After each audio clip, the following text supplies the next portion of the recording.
This week on the Stogie Geek Show, we interview Robert Caldwell of Caldwell Cigars. Will talk about an Avo LE 2015. We'll talk about how to prevent mold in your humidor and revisit some Stogie Geeks classics in our Stogies of the Week. All that and more on the Stogie Geek Show. Broadcasting live from G Unit Studios in Rhode Island, it's the Stogie Geek Show.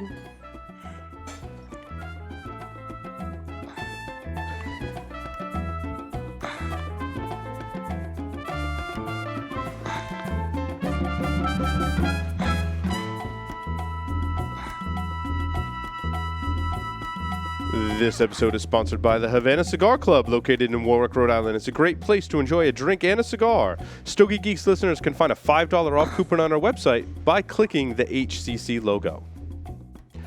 And by Roberto P. Duran Cigars. Premium Cigars, one of the fastest growing boutique cigar companies, providing smokers a portal into the old Cuban tradition of perfect balance in the lost art of progressive flavor construction.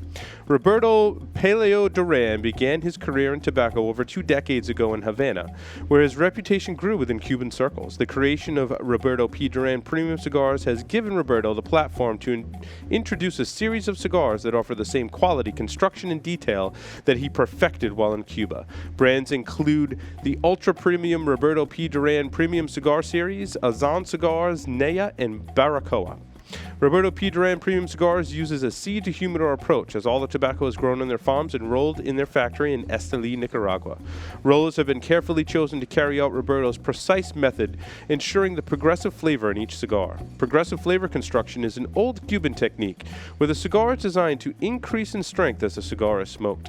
This technique, combined with premium tobacco, provides a perfectly balanced and pleasurable smoking experience. Roberto P. Duran invites you to make their premium your standard. Welcome everyone to the Stogie Geek Show. This is episode 138 for April 30th, 2015. I'm your host, Paul Asadorian, joined on the lines via Skype by Mr. Will Cooper. Welcome, Will. Oh, Will, I think you're on mute. Oh, we muted you. Are you there? I am there. Excellent. What's going on, my friend?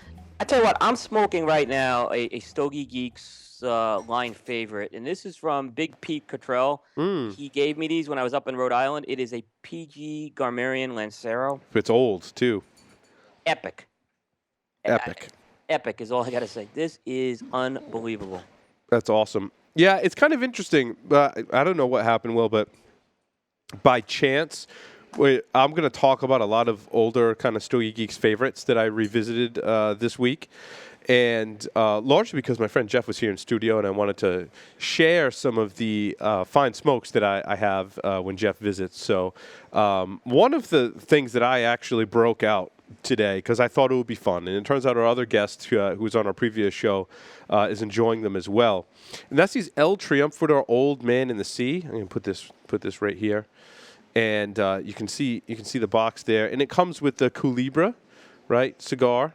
It comes with the 3 of those, twisted together, and the Culebra, which is just so awesome. It's interesting. I was sharing these with my friends in computer security and telling them the story about how the rollers could only take home 1 cigar, so they rolled 3 together.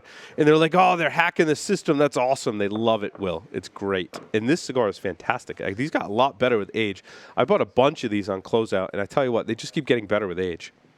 Yeah, I mean, we were kind of having a little fun with Culebras last week with Jason Holly. And and it did the fun smokes. The worst thing about them is taking them apart because they look so nice when they're rolled together. When you pull them apart, they're really ugly. They are really ugly. Yeah, and they're awkward to kind of smoke. But they're awkward to smoke. They're ugly looking to smoke, but they smoke good. Absolutely. Well, and so you said you lived at Paul Gamarian, so this is great. We're smoking some classics here on the Stogie Geek Show. Every once in a while I have to take a break from smoking a lot of the newer stuff and kind of go back and see how my favorites are doing. So we have our best Stogie Geeks conversations, I think, with the classics. We do. Yep. Yeah. So I'm looking forward to tonight. Excellent. Right now we're going to do our Debonaire Ideal.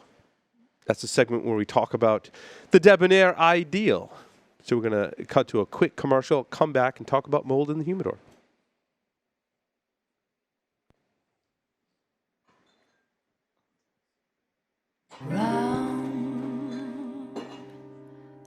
like a circle in a spiral, like a wheel within a wheel,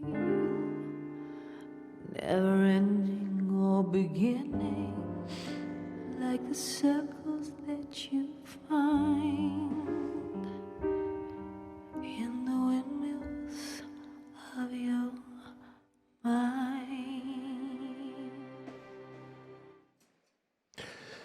This segment is, of course, sponsored by Debonaire Cigars. Visit stokeygeeks.com/Debonaire for a list of retailers who carry Debonaire. Buy some today and get a little more at Debonaire. Now, Will, it's not by chance that we're talking about mold in the humidor on this segment, is it, Will? No. No. In fact, this was actually something that I would have talked about last week, but I didn't want to do it with Phil on. I want to do something a little more debonair. But so yes, I had some bad mold damage. So the story is real simple. When I was going to Honduras, and if you remember when I was talking about my trip to Las Vegas, and we talked about having the Bovita packs, well, I said I'm gonna be prepared this time, and I'm gonna make sure I travel with the Bovita packs. So scrambling the night before to get a like 6 a.m. flight, I'm scrambling and I'm packing cigars because even though I'm going to get cigars in Honduras, I have to have cigars. And I basically, out of a small 20-count humidor, pulled out a Bovita pack. But I needed something to put back in there. So I said, all right, I have a little strip, one of these little foam humidification strips. Oh, like the green foam that you find at the florist? Yeah, the green foam in the plastic that we say never use. Yeah, that we say never to use. Yep. Yeah. That's what you used. That's what I used. And I put it in distilled water. And I put it in. Now, this humidor is stuff that I had ready for review. So this is stuff I was going to be reviewing. And I sealed the humidor. I went to Honduras. I came back. And I wanted to start going through those cigars. I pull open the humidor. So this has got to be... Probably they've been sitting in there about 2 weeks. I opened that humidor, and it was mold. Really? Like white, fluffy mold? Like white, hairy mold. Hairy mold. It was like growing like peach fuzz. And what in happened, just 2 weeks? I didn't realize that it happened that quickly, Will. Well, what happened is the water seeped out. That thing was, I probably had excess water in there. The water actually seeped out and got on the cigars. Ooh. And so there were wet cigars, and they very well. Now the humidor had a very well seal. It probably was a little warmer here. Mm-hmm. Let me add another thing. My wife was also out of town with my kids when I was in Honduras, so the air conditioning wasn't on in the house, and that might have contributed after thinking about it. Yep. Because, like I said, and what I lost was bad. Now, doesn't the wife know to keep the AC on for the cigars? Yes. We're not going to get into that. Okay, we won't get into that. Namely because she left. Namely because it was me who screwed that up. Yeah. I was supposed to put the timer on and I didn't. So this is. I'll take the blame for that. But unfortunately, I lost some really good stuff. I lost all my Singularity 2014s, which luckily I was able to buy some more. Oh, good. And I Those lost. are great. Yeah, so I lost my Las Vegas Davidoff I bought. Yeah, so moral to the story. First of all, you have to throw these cigars out. Don't try to save them. Don't try and smoke them. Especially in this case. Second of all, when you see, this is mold. This is not a case when you're looking at... you should have taken pictures, Will. Yeah, I should have. Actually, I thought about that. It would have been good, actually, for the show. Yeah. I was just so distraught. Don't use... I'm going to follow my own. Don't use these things anymore. Green foam is bad.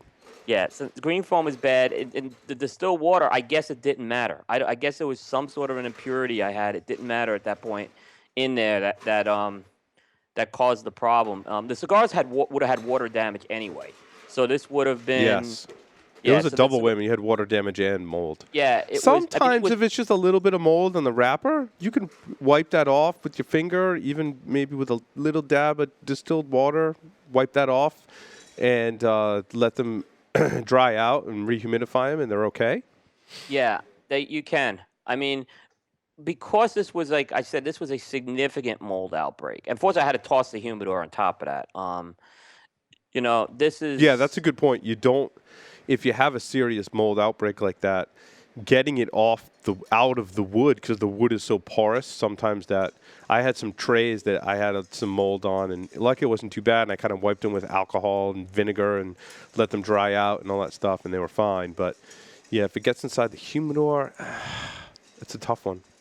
Yeah, and like I said, I've only in my years of cigars, this is only the second mold out like I had. And the first one was a minor one, in that it was kind of a seepage from a humiditube that kind of got in the corners, and I was actually able to save that humidor because it was so minor. Yeah. And what I did with that one is I actually put alcohol. Yep. I wiped it down with alcohol, and then I put it out in the sun for a few days. Yep. Because the sun will kill the mold. So, and I'm using that humidor to this day, and it's I haven't had any more mold outbreaks on that. Yep. Yeah. Yeah, I had that issue in one of mine. The temperature one, the reservoir filled up and wasn't emptying out, and it overflowed, ruined a couple of vintage Cubans, which I was very distraught about, but got in the bottom of the humidor, and I did the same thing with alcohol, let it really dry out kind of thing. Yeah. And it was fine. Yeah. Like I said, if the mold wasn't there, this would have been, I had damage no matter what. So Yeah. it was, unfortunately, I had to get rid of the humidor, which was the bad part. Well, you've heard us say it here in the show before, a two-way system is the way you want to go. Yeah. I don't like those one-way systems at all. No, and I tell you what, like I said, I'm using I have a couple of Cigar Oasis devices in the house, and I'm telling you, they really, we had Chime on last month, and they really are passive. You don't have to do anything to these things. They're just so much. I know they're more costly, but this would have been a perfect one to use that small Cigar Oasis on. Yes. For this, I mean, yeah. Yeah. Now, the other thing is, Will, why do you have small humidors? Haven't you done the cabinet thing yet? Yeah, I'm overflowing still. So you have cabinets and you're still overflowing. Okay, so yeah, and this all ties into, it's kind of like a soap opera here, because when we were talking about how our humidors basically are getting out of control, I said I'm going to use this 20-count humidor to put the cigars that are in rotation for review. Mm-hmm. So the stuff I'm going to smoke on the show and stuff that I'm going to review on Cigar Coop, it would go in this 20 humidor. Easy to find, Yep. Yeah, and we have that issue of management too, and I'm sure everyone has it at home too. You get the stuff you want to smoke, the stuff you want to age. Maybe you keep another humidor upstairs to cigars for guests, and when you start getting to manage multiple humidors, it gets to be, you end up making mistakes. I have cut them down. I've cut back on my humidor consumption.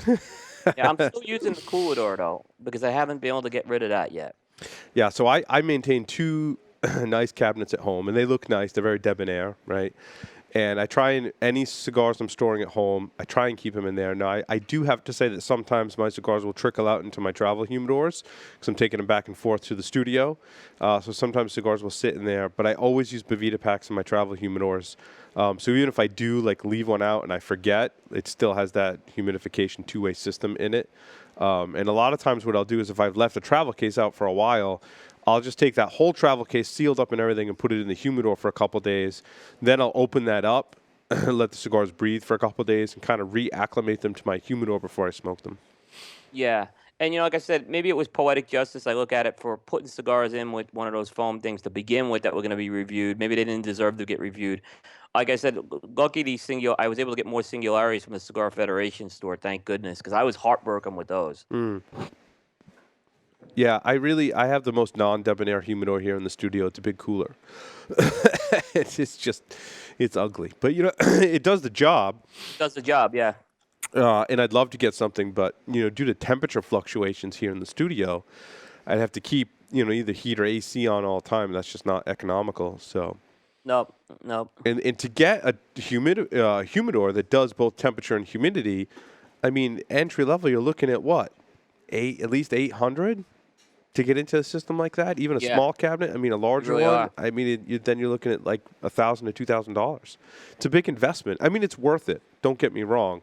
In a lot of circumstances, it's if for serious cigar smokers that you're looking to age a lot of cigars, you want to get that nice cabinet with, a good system in it that does temperature too. Absolutely. But as you know, Will, those fill up pretty fast. They do. Once you get them, they fill up. They're not just going to stay empty. Yep. Yeah, I mean, you can do the humidor thing, too, if you're kind of a more do-it-yourselfer. Nothing wrong with those. Yep. Alrighty. Well, that's our Debonaire Ideal segment for this evening. We're going to take a short break. We're going to come back and get Robert Caldwell on the show. So stay tuned. Don't go anywhere.